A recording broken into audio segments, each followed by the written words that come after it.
Hey everyone, what we want to look at here is this idea of conservation of momentum again, but with another scenario. So in this example here, we're going to have a bullet fly into a block and make the block move. Let's watch that happen. So you can see here we have the spring-loaded gun. I put the marble on the one end, and once our marble is loaded, all you do is pull the trigger and fire. The momentum of that marble before the collision should equal the momentum of that whole mass swinging away after the collision, and in this case that marble made it to 20 degrees on our angle indicator. So let's set up this problem. So knowing how high that the block actually went, we can use our conservation of momentum and conservation of energy here to figure out what this muzzle velocity of that bullet is. So let's set this up. We want to find the velocity in the beginning. That means the mass times velocity of the bullet in the beginning plus the mass of the block times the velocity of the block gives me 0 will equal the combined mass of the block and the bullet times their final velocity as they head off and up and to the right. So we want to find this initial speed. How do I go at getting that initial speed? Well, looking at the box that has the bullet in it now, I can think of it in terms of having kinetic energy down here at this point, and when it reaches its highest point, it loses all its speed and has turned into gravitational energy. And that's the nice thing about that ballistics pendulum that we just had there. The pendulum was able to stop the projectile at its highest point, and now I know how high that went. So let's conserve energy for just the swing, and hopefully from the energy I'll be able to find a velocity to put into my momentum equation. Okay, so conserving energy there, it's 1/2 mv squared equals mgh when it gets to its highest point.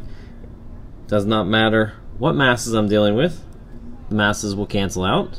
So if I want to find my velocity will end up being the square root of 2gh. Now the trick is my height.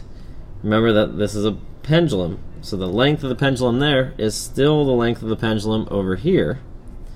So those two lengths are the same, and we said that this angle was 20 degrees. So like we did before, so there's our height, L minus L cosine of theta. Let's get the measurements of that. I need the length of the pendulum. I know the angle is 20 degrees. That gives me my velocity to put back into here. I also need to provide you the mass of the bullet and mass of the box. So let's get those values. So the length of our pendulum is 30 centimeters. Mass of the bullet, 65 grams. Mass of the pendulum itself is 326 grams. So crunching in those numbers, do your math, and you should get an initial velocity of the bullet to be, gets me a final velocity here of around 3.6 meters per second. How can we change this problem? How can we make this even more difficult? Well, what if the bullet doesn't stay in the box? If the bullet doesn't stay in the box, then the collision with the box is a middle part of this problem, and you have the empty box swinging up to the top. Well, they do tell you one thing: when the bullet leaves the box, it's going half its initial velocity. So looking at a momentum setup here, so we got mass of bullet times velocity of the bullet to begin with is going to equal the mass of the block times V2 plus mass of the bullet times V1 final. And luckily I know that V1 final is half my initial velocity, but if that's what I'm looking for, when we want to find the velocity of the box, we can use our conservation of energy again.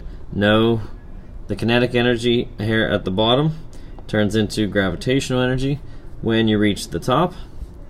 So using energy conservation, you should be able to find that velocity, which will then take you backwards to find the initial speed of the bullet. So that's the only difference when you're doing a bullet going through the box. You have to keep the momentum separate after the collision because now they're not a combined mass. And this is kind of why I enjoy the sport of hockey so much. All hockey collisions are just conservation of momentum. You've got one mass moving in one direction, and that's an illegal hit. Another mass moving in an opposite direction, or those momentums must be the same before and after, but that's how I was able to play, I knew I was a much lower mass. With a much lower mass, I was able to increase my velocity to match momentums of larger people.